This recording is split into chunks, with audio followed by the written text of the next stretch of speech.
E2.11S1 Pharmacologie et thérapeutique, pharmacocinétique.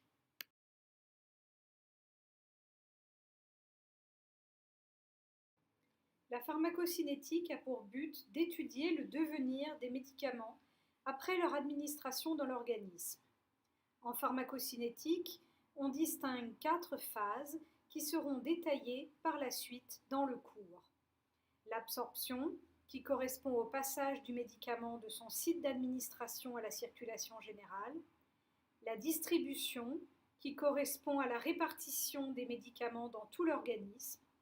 Le métabolisme, qui correspond à la transformation du médicament pour faciliter son excrétion. Et l'excrétion, qui correspond à l'élimination du médicament de l'organisme. Les 2 dernières phases, métabolisme et excrétion, correspondent aux processus impliqués dans l'élimination des médicaments de l'organisme et seront donc traités ensemble dans la suite du cours.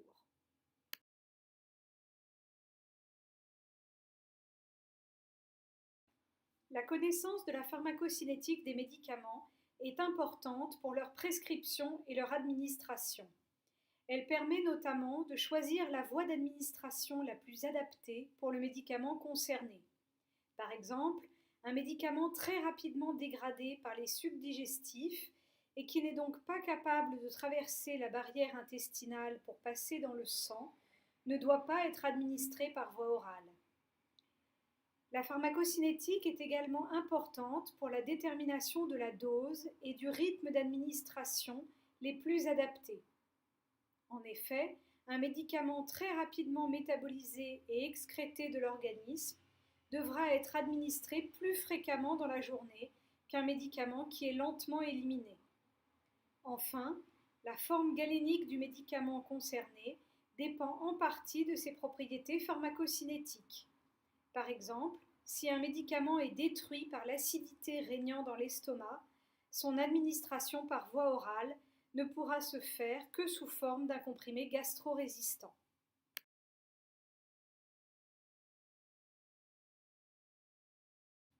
La pharmacocinétique des médicaments peut être modifiée par un certain nombre de facteurs.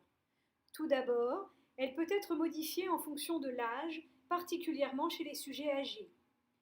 Les pathologies associées jouent également un rôle important.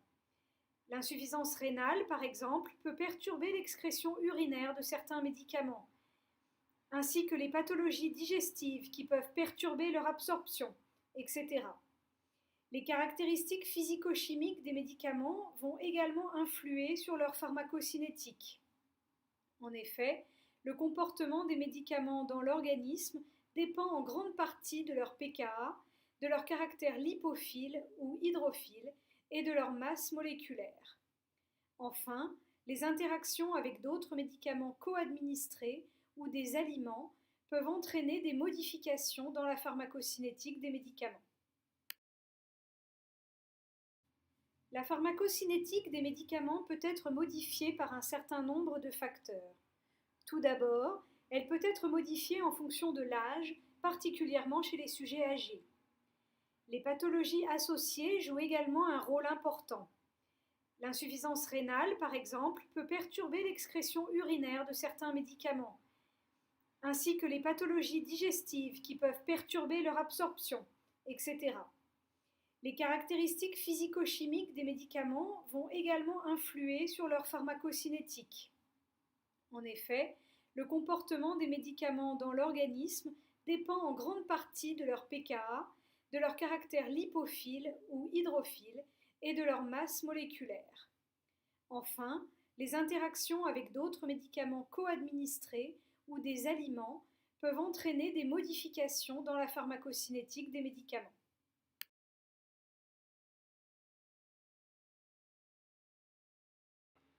Nous allons maintenant détailler les différentes phases pharmacocinétiques en commençant par la phase d'absorption.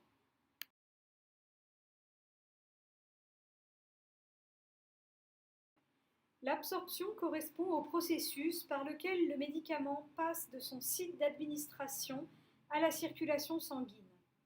La voie d'administration du médicament influence ce passage puisque le phénomène d'absorption va être différent d'un site d'administration à l'autre. En effet, pour passer dans la circulation générale, le médicament doit franchir une barrière qui est différente selon la voie d'administration utilisée. Ce sera la paroi du tube digestif pour l'administration par voie orale, la paroi du rectum pour l'administration de suppositoires, la paroi des poumons pour les médicaments inhalés ou encore la peau pour les médicaments administrés par voie percutanée.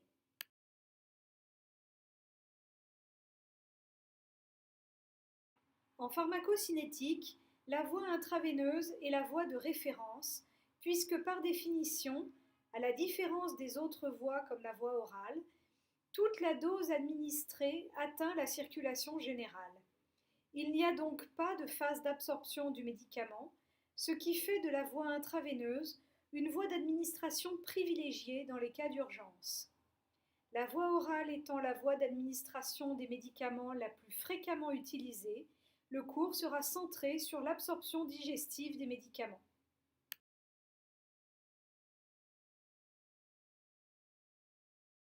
L'absorption digestive d'un médicament administré par voie orale correspond au passage de la barrière digestive, c'est-à-dire de l'épithélium digestif de l'estomac et de la première partie de l'intestin grêle, qui le sépare de la circulation générale. Parmi les différents mécanismes permettant ce passage à travers la bicouche lipidique membranaire du tube digestif, le mécanisme majoritaire est la diffusion passive qui s'effectue dans le sens du gradient de concentration, c'est-à-dire du milieu le plus concentré en médicaments, la lumière intestinale, vers le milieu le moins concentré en médicaments, la circulation générale, et ce, sans consommation d'énergie.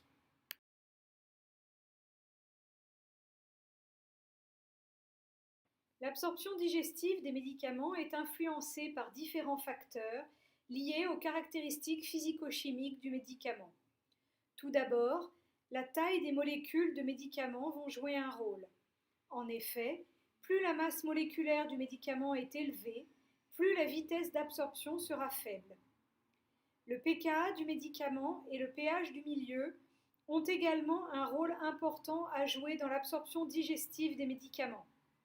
La forme non ionisée d'un médicament est en effet absorbée plus facilement. Dans l'estomac, le pH étant acide, l'absorption des acides faibles est possible, alors que dans l'intestin, le pH variant entre 6 et 8, c'est l'absorption des bases faibles qui sera privilégiée.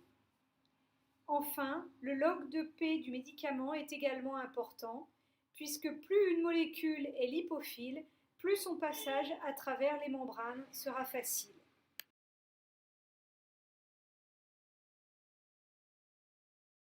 La forme galénique influence également considérablement l'absorption digestive des médicaments. Elle détermine la vitesse de dissolution du médicament. Un médicament disponible sous forme de solution buvable arrive sous forme déjà dissoute dans la lumière intestinale et peut donc être absorbé directement. En revanche, dans le cas d'un comprimé ou d'une gélule, une étape préalable de désagrégation du comprimé ou de la gélule, puis de dissolution du principe actif est nécessaire, ce qui peut retarder et rendre plus difficile l'absorption.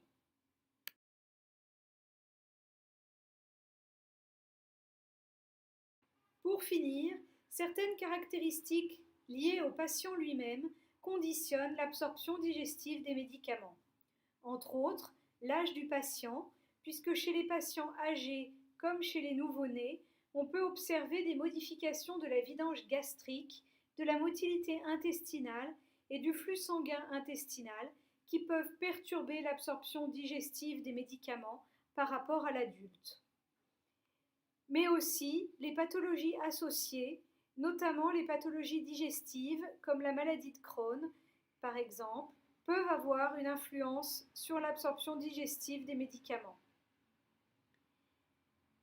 Les médicaments co-administrés vont également être importants puisque la prise concomitante d'autres médicaments tels que les pansements digestifs, les antiacides ou les médicaments ralentissant le transit intestinal peuvent ralentir ou diminuer l'absorption d'un principe actif.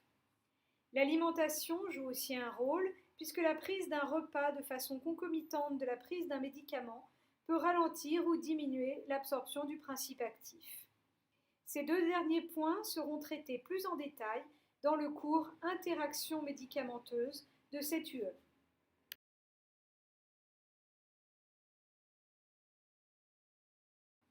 Un autre facteur important susceptible d'influencer l'absorption des médicaments est l'effet de premier passage hépatique ou EPP. Lorsqu'un médicament est administré par voie orale, il traverse d'abord les entérocytes où il peut être en partie métabolisé par les enzymes intestinales avant d'atteindre la veine porte. Par la veine porte, le médicament est ensuite transporté au foie où il peut à nouveau subir une étape de métabolisme partiel par les enzymes hépatiques. Le médicament restant va finalement atteindre la circulation générale grâce à laquelle il pourra être distribué dans les organes sur lesquels il doit agir. Cette dégradation partielle du médicament au cours du processus d'absorption digestive, avant même que le médicament ait atteint la circulation générale, est appelée effet de premier passage hépatique et entraîne, pour les médicaments qui le subissent, une diminution de la fraction du principe actif qui atteint la circulation générale et donc le site d'action.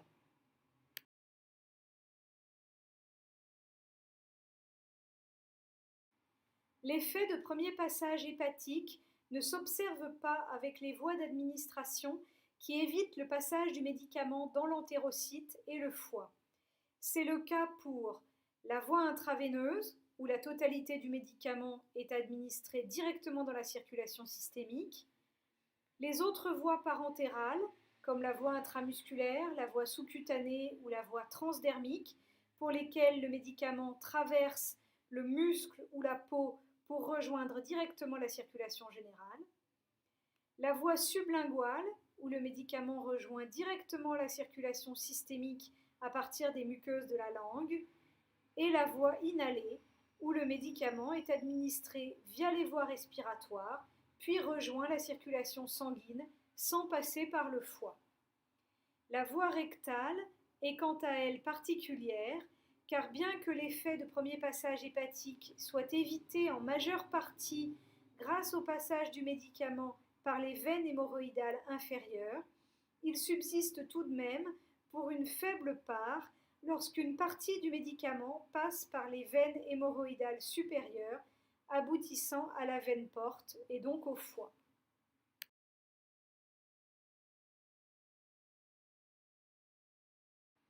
Différents paramètres pharmacocinétiques permettent d'apprécier l'absorption des médicaments. Le plus important d'entre eux, la biodisponibilité, appelée F, se définit comme étant la fraction de la dose de médicaments administrés qui atteint la circulation générale et la vitesse à laquelle elle l'atteint. La biodisponibilité d'un médicament absorbé par voie orale dépend donc de la dégradation du médicament dans la lumière intestinale, par des enzymes bactériennes par exemple, et de l'existence d'un effet de premier passage hépatique.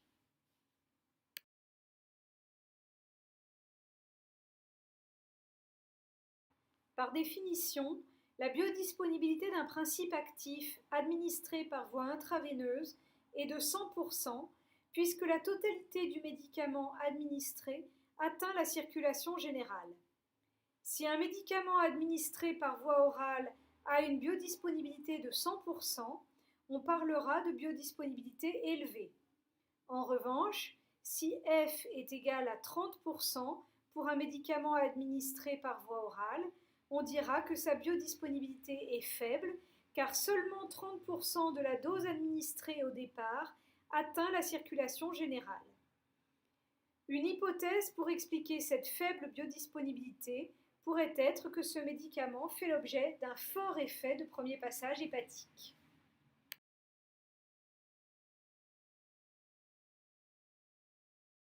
Un autre paramètre permettant de mesurer l'absorption des médicaments est la surface sous courbe des concentrations sanguines du médicament en fonction du temps, ou SSC. Lorsqu'on trace l'évolution des concentrations sanguines du médicament en fonction du temps, depuis l'administration du médicament jusqu'à son élimination totale de l'organisme, l'aire définie par cette courbe représente la quantité de principe actif qui a atteint la circulation générale, ce qui traduit l'efficacité du médicament. Plus cette aire est élevée, plus l'absorption du médicament a été importante.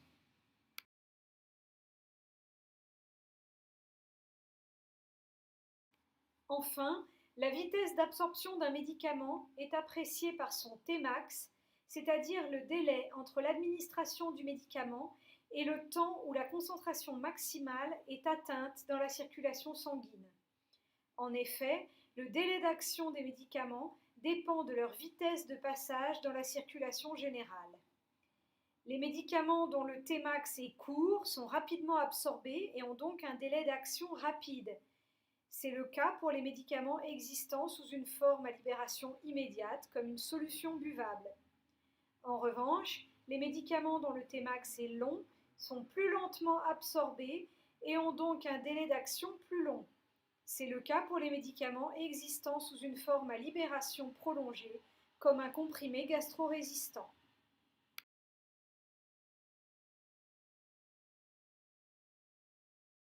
La phase d'absorption regroupe donc les mécanismes par lesquels le médicament passe de son site d'administration à la circulation sanguine.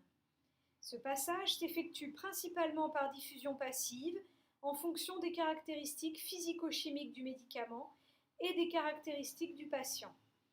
Plusieurs facteurs sont susceptibles de modifier l'absorption d'un médicament, notamment l'effet de premier passage hépatique, qui entraîne une diminution de la fraction du médicament qui atteint la circulation générale.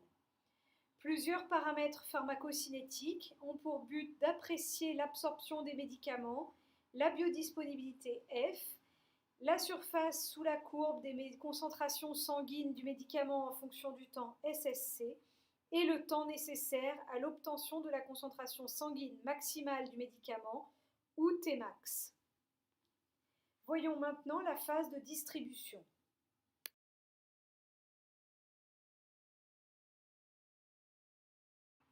La distribution correspond à la phase au cours de laquelle le médicament se répartit dans les différents tissus de l'organisme, dont le tissu cible où le médicament doit exercer son action, véhiculé par le sang. Dans le compartiment sanguin, le médicament se trouve sous deux formes, la forme fixée aux protéines plasmatiques et la forme libre. La forme fixée aux protéines plasmatiques, comme l'albumine ou l'alpha-1-glycoprotéine acide, correspond à une forme de réserve du médicament dans le compartiment sanguin. La forme libre, non liée aux protéines plasmatiques, au contraire, est la seule forme du médicament qui peut quitter le compartiment sanguin et diffuser dans les tissus de l'organisme. Il s'agit donc de la forme active du médicament.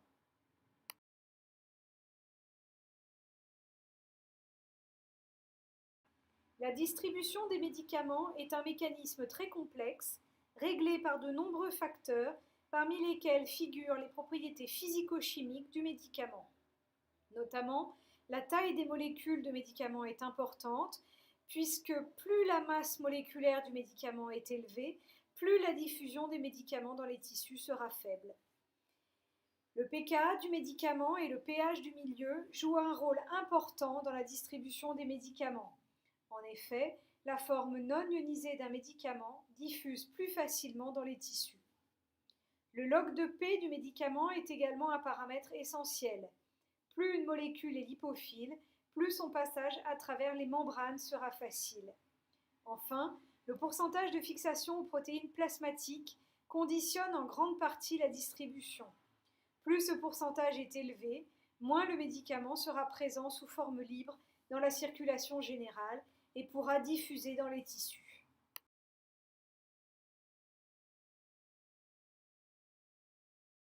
Mais certaines caractéristiques propres aux patients peuvent aussi influencer fortement la distribution des médicaments, notamment l'âge du patient, puisque chez les patients âgés comme chez les nouveau-nés, on peut observer des modifications de concentration de certaines protéines plasmatiques pouvant perturber la distribution de certains médicaments.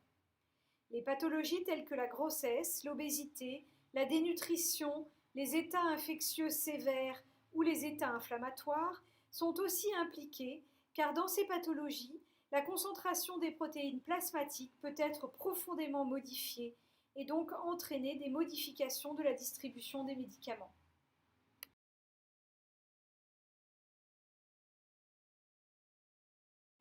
Le paramètre pharmacocinétique utilisé pour caractériser la distribution des médicaments dans l'organisme est le volume de distribution VD. Si le médicament administré a un volume de distribution élevé, comme l'imipramine, dont le VD est de 1000 litres, cela signifie que le médicament diffuse de façon rapide et importante dans les tissus. En revanche, si le médicament administré a un faible volume de distribution, comme la vancomycine, dont le VD est de 20 litres, c'est qu'il diffuse très peu dans les tissus et reste donc principalement dans le compartiment vasculaire. Chez le sujet normal, le VD est une valeur propre à chaque médicament.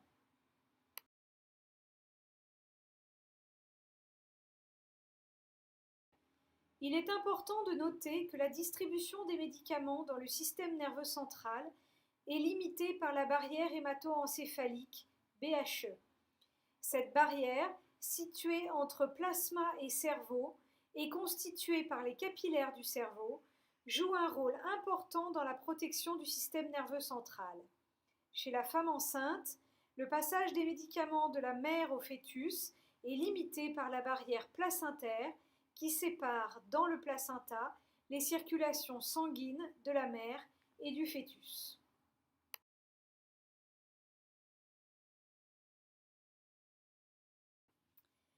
La phase de distribution décrit donc les capacités du principe actif à diffuser dans les tissus de l'organisme.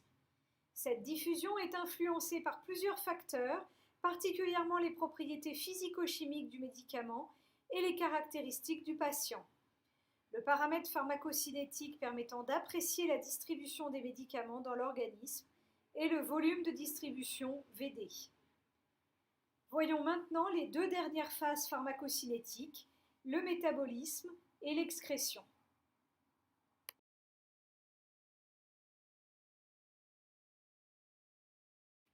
Le métabolisme des médicaments correspond à une transformation chimique du médicament en des métabolites plus solubles et plus faciles à excréter.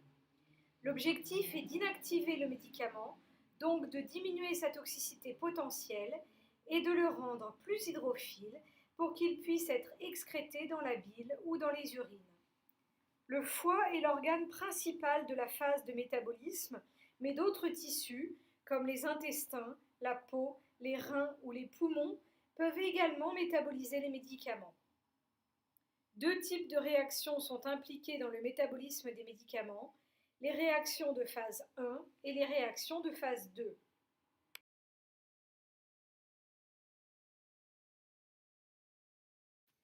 Dans le cas d'un médicament très hydrophile, aucun métabolisme n'est nécessaire puisque ce médicament pourra facilement être excrété par voie rénale ou biliaire, sans transformation, sous forme inchangée. Si le médicament administré est peu hydrophile ou faiblement lipophile, il va être pris en charge par des réactions de phase 2 qui vont consister en une conjugaison avec une molécule hydrophile endogène. On obtient alors un métabolite conjugué du médicament initial. Ce métabolite, plus hydrophile que le médicament initial, pourra être excrété facilement par voie rénale ou biliaire. Enfin, si le médicament que l'on administre est très lipophile, la simple conjugaison par réaction de phase 2 ne suffira pas. Le médicament va être pris en charge par des réactions de phase 1 qui vont l'inactiver en produisant un premier métabolite. Ce métabolite sera par la suite conjugué avec un radical hydrophile endogène pour générer un second métabolite qui sera un métabolite conjugué. C'est ce deuxième métabolite qui sera excrété par voie rénale ou biliaire. Le métabolisme est donc une succession de réactions chimiques ayant pour but de transformer des médicaments lipophiles en métabolites les plus hydrophiles possibles.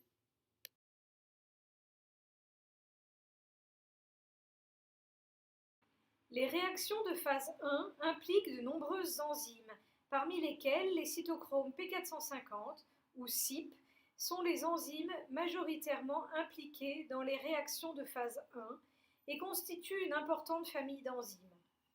Il en existe un grand nombre d'isoformes qui sont regroupées en familles et sous-familles.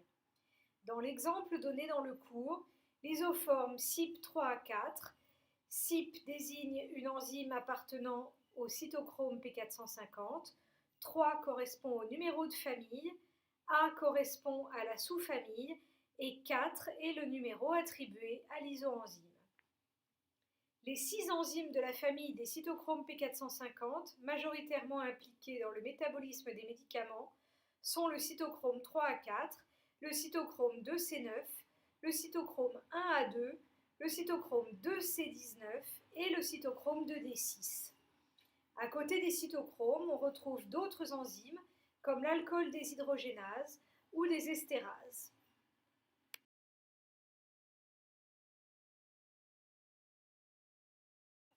Cette diapositive donne quelques exemples de médicaments substrats des principaux cytochromes P450.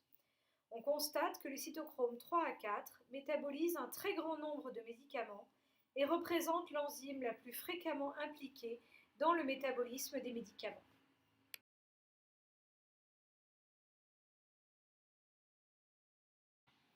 Les réactions de phase 2 ou réactions de conjugaison font elles aussi intervenir un certain nombre d'enzymes, parmi lesquelles on trouve les UDP-glucuronosyltransférases ou UGT, qui sont les enzymes les plus fréquemment impliquées dans les réactions de phase 2. Elles assurent la conjugaison d'une molécule de médicament avec une molécule de sucre très hydrophile. Les sulfotransférases sont aussi impliquées dans les réactions de phase 2 en conjuguant les médicaments avec un radical sulfate. Il existe aussi des glutathions S-transférases qui conjuguent les médicaments avec une molécule de glutathion.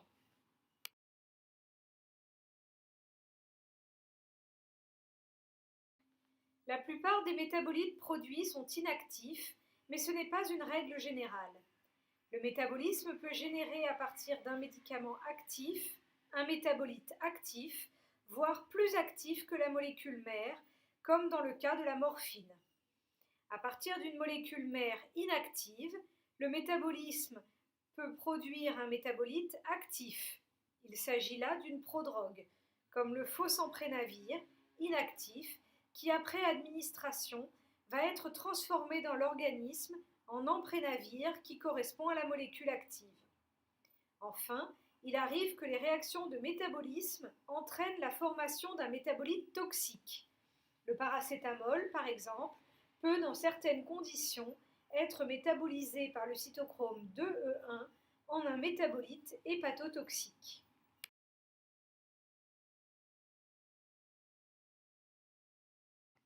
Comme les autres phases pharmacocinétiques, le métabolisme des médicaments est influencé par différents facteurs, et en particulier par les facteurs génétiques. En effet, il existe des différences génétiques dans la capacité des individus à métaboliser les médicaments. Par exemple, il est maintenant bien établi que les patients d'origine afro-américaine métabolisent beaucoup plus rapidement certains immunosuppresseurs par rapport aux patients caucasiens du fait d'une expression plus importante du cytochrome 3A5. Les interactions médicamenteuses, comme l'induction ou l'inhibition enzymatique, sont également une cause importante de modification du métabolisme des médicaments. Les mécanismes d'induction et d'inhibition enzymatique seront décrits dans le cours Interactions médicamenteuses.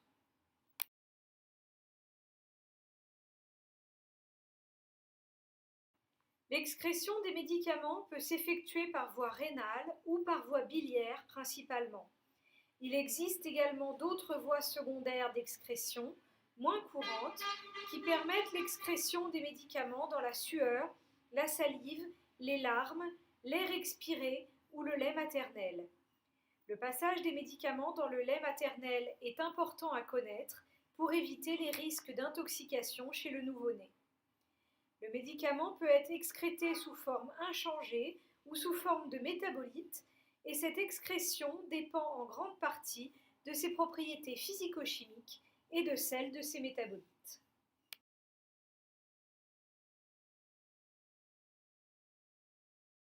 Au niveau rénal, les médicaments passent du sang dans l'urine par deux processus différents, la filtration glomérulaire ou la sécrétion tubulaire. Une fois dans l'urine, certains médicaments peuvent subir une réabsorption de l'urine vers le sang par diffusion passive. Ce phénomène de réabsorption limite l'excrétion rénale des médicaments.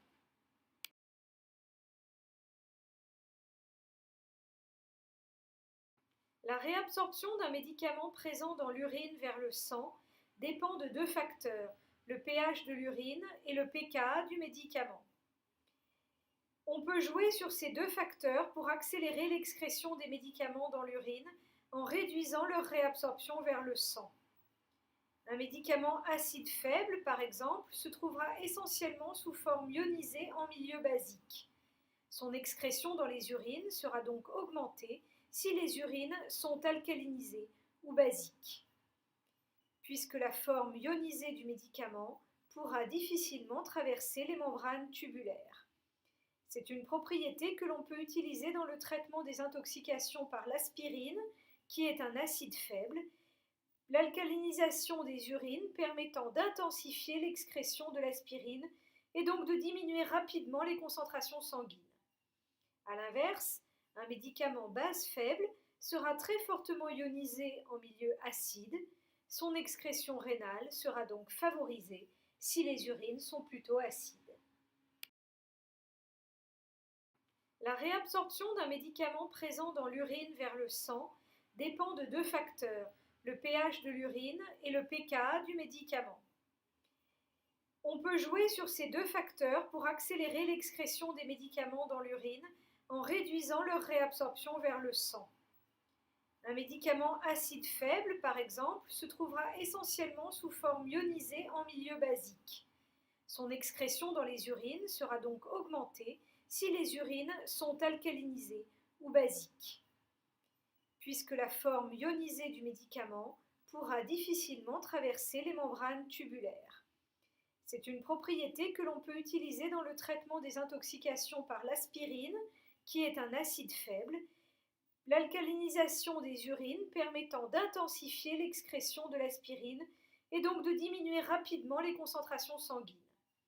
A l'inverse, un médicament base faible sera très fortement ionisé en milieu acide, son excrétion rénale sera donc favorisée si les urines sont plutôt acides.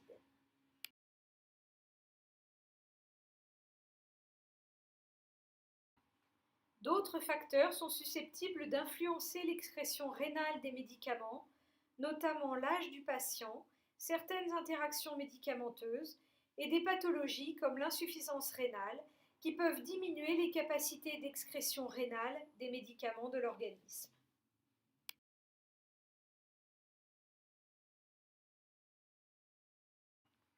Une fois transformé au niveau hépatique, un médicament peut être excrété par diffusion passive dans la bile, elle-même déversée dans la lumière intestinale. À ce niveau, le médicament est soit éliminé dans les selles, soit il est réabsorbé par l'intestin.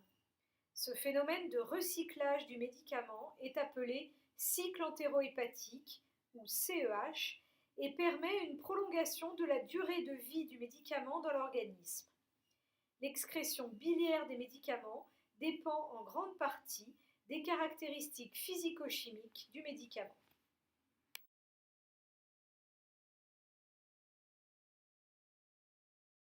Le paramètre pharmacocinétique permettant d'apprécier les capacités d'élimination d'un médicament par l'organisme est la clairance Cl.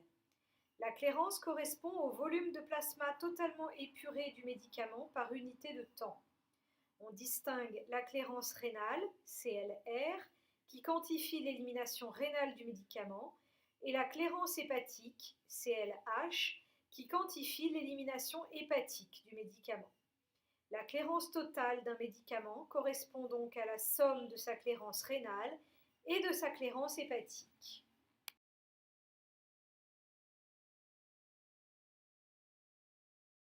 La demi-vie d'élimination d'un médicament, noté T1,5, est le temps au bout duquel la concentration sanguine du médicament a diminué de moitié. Elle caractérise la vitesse d'élimination du médicament. Par exemple, si la concentration sanguine d'un médicament diminue de 800 mg par litre à 400 mg par litre en 5 heures, la demi-vie de ce médicament sera égale à 5 heures.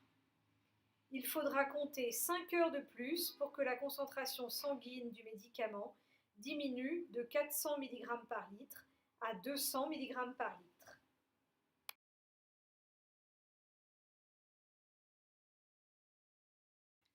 La demi-vie est une notion importante car elle permet d'évaluer le temps nécessaire pour que la totalité du médicament soit éliminée de l'organisme. Au bout d'une demi-vie, 50% du médicament administré a été éliminé. Il en reste donc 50%. Avec une demi-vie supplémentaire, l'organisme peut éliminer la moitié de la quantité de médicaments restante, ce qui signifie qu'au bout de 2 demi-vies, il reste seulement 25% de la quantité de médicaments administrés initialement. Il faudra attendre 7 demi-vies pour que la quantité restante de médicaments soit inférieure à 1% de la dose administrée au départ. Par convention, on considère que 5 demi-vies sont suffisantes pour éliminer pratiquement la totalité du médicament administré. 5 demi-vies est également le temps nécessaire pour atteindre l'état d'équilibre après l'initiation d'un médicament ou un changement de posologie. L'élimination des médicaments de l'organisme comprend donc 2 phases, une phase de métabolisme et une phase d'excrétion. Le métabolisme est principalement effectué par les enzymes du foie, par des réactions de phase 1 impliquant le plus souvent les cytochromes P450 ou par des réactions de phase 2 impliquant fréquemment les UDP-glucuronosyltransférases. Cette étape entraîne le plus souvent une inactivation du médicament, mais peut aussi parfois générer des métabolites actifs. L'excrétion se fait principalement par voie rénale ou biliaire. 2 paramètres pharmacocinétiques sont concernés par cette phase, la clairance CL et la demi-vie T1,5. La demi-vie est une notion importante car elle permet d'évaluer le temps nécessaire pour que la totalité du médicament soit éliminée de l'organisme. Au bout d'une demi-vie, 50% du médicament administré a été éliminé. Il en reste donc 50%. Avec une demi-vie supplémentaire, l'organisme peut éliminer la moitié de la quantité de médicaments restante, ce qui signifie qu'au bout de 2 demi-vies, il reste seulement 25% de la quantité de médicaments administrés initialement. Il faudra attendre 7 demi-vies pour que la quantité restante de médicaments soit inférieure à 1% de la dose administrée au départ. Par convention, on considère que 5 demi-vies sont suffisantes pour éliminer pratiquement la totalité du médicament administré. 5 demi-vies est également le temps nécessaire pour atteindre l'état d'équilibre après l'initiation d'un médicament ou un changement de posologie. L'élimination des médicaments de l'organisme comprend donc 2 phases, une phase de métabolisme et une phase d'excrétion. Le métabolisme est principalement effectué par les enzymes du foie, par des réactions de phase 1 impliquant le plus souvent les cytochromes P450 ou par des réactions de phase 2 impliquant fréquemment les UDP-glucuronosyltransférases. Cette étape entraîne le plus souvent une inactivation du médicament, mais peut aussi parfois générer des métabolites actifs. L'excrétion se fait principalement par voie rénale ou biliaire. 2 paramètres pharmacocinétiques sont concernés par cette phase, la clairance CL et la demi-vie T1,5.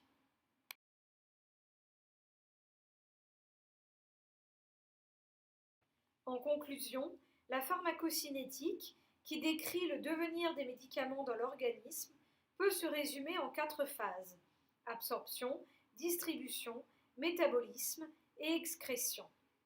La connaissance de ces différentes phases permet d'assurer la qualité et la sécurité de la prescription et de l'administration des médicaments.